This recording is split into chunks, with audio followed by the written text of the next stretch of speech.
नमस्कार दोस्तों, आपकी दोस्त बिंदु एक और नई कहानी तब और अब लेकर आपके समक्ष उपस्थित है।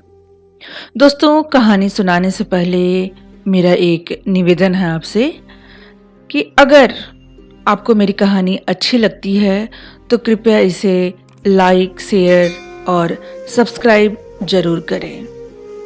तो आइए सुनते हैं कहानी तब और अब। दोस्तों, यह एक ऐतिहासिक कहानी है। दो बांके राजपूत बिहड़ जंगल में चुपचाप घोड़े पर सवार चले जा रहे थे। उनमें एक की पोशाक काली और घोड़ा भी काला ही था, परंतु उसके सिर पर रत्न जड़ित तुर्रा, गले में बहुमूल्य मोतियों की माला और कमर में पन्ने की मूठ की सिरोही थी। इस व्यक्ति की अभी उठती आयु थी। बड़ी बड़ी आंखें, अंगारे की भांति देदीप्यमान मुख और उस पर कानों तक तनी हुई मूछें थी। दूसरा साथी भी सब हथियारों से लैस था। वह एक अत्यंत चपल, मुश्की कठियावाड़ी घोड़े पर सवार था। उसकी धज से वीरता टपकती थी। दोनों सवार चुपचाप घोड़ा दबाए चले जा रहे थे। रात अभी बाकी थी। बहुत दूर पूर्व के क्षितिज पर पीले प्रकाश की एक रेखा मात्र दिख रही थी। रास्ता बिहड़ और पहाड़ी था। पग पग पर घोड़े ठोकर खा रहे थे। तारों के क्षीण प्रकाश में न सवारी को न घोड़े को मार्ग ठीक ठाक दिख रहा था, परंतु वे किसी भी कठिनाई की बिना परवाह किए आगे बढ़ते चले जा रहे थे। ऐसी सन्नाटे की रात में ऐसे बिहड़ मार्ग पर चलना साधारण यात्रियों का काम न था। बड़े बड़े वृक्ष काले काले भूत से लग रहे थे और पर्वत की गगनचुंबी शिखाएं उस अंधेरी घाटी में अंधकार बिखेर रही थी। अचानक डाकुओं के एक दल ने राह रोक कर ललकारा, वहीं खड़े रहो और जो कुछ पास है रख दो। अनुगत राजपूत ने स्वामी की ओर देखा और कहा, तब या अब? राजकुमार ने मंद हास्य से कहा, तब। यह सुनते ही राजपूत ने पास की नगदी चुपचाप डाकुओं को दे दी। राजकुमार ने भी सब रत्नाभूषण उतार दिए। डाकू सरदार ने कर्कश स्वर में कहा, हथियार भी धर दो। हथियार रख दिए गए। घोड़े भी दो और कपड़े भी उतारो। चुपचाप दोनों घोड़ों से उतर पड़े और वस्त्र उतारकर डाकुओं के आगे डाल दिए।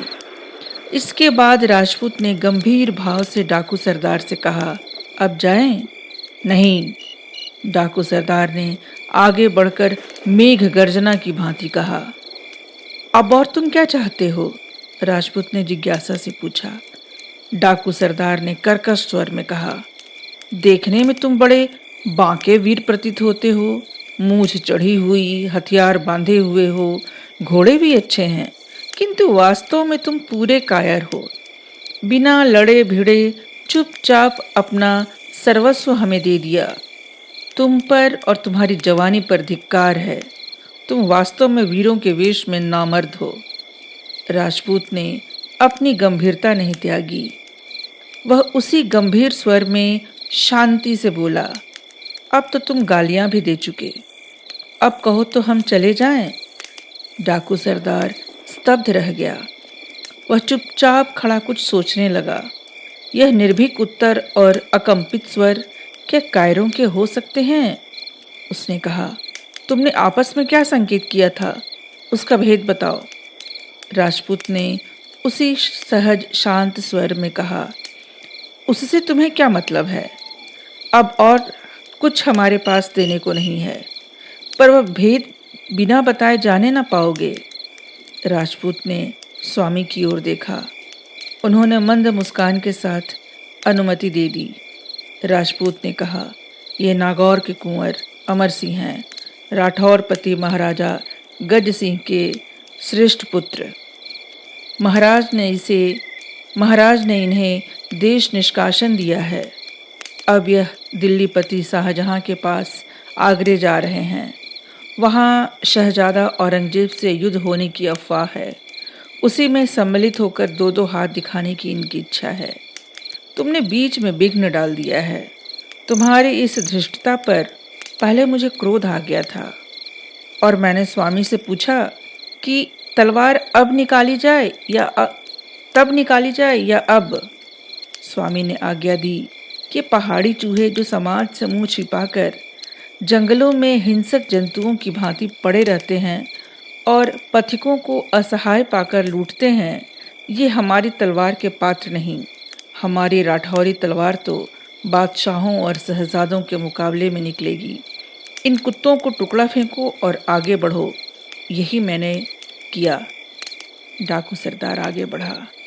उसने घुटनों के बल बैठकर अमर सिंह का अभिवादन किया और अपनी तलवार उनके चरणों में रखकर कहा, स्वामिन, आपकी वीरता और ओज का मुकाबला करने की सामर्थ्य राजपुताने में किसकी है? जो कोई आपके सामने वीरता का दावा करे, परंतु महाराज, मैं भी कुलीन राजपूत हूँ और अब आपकी रकाब के साथ सेवा में हूँ।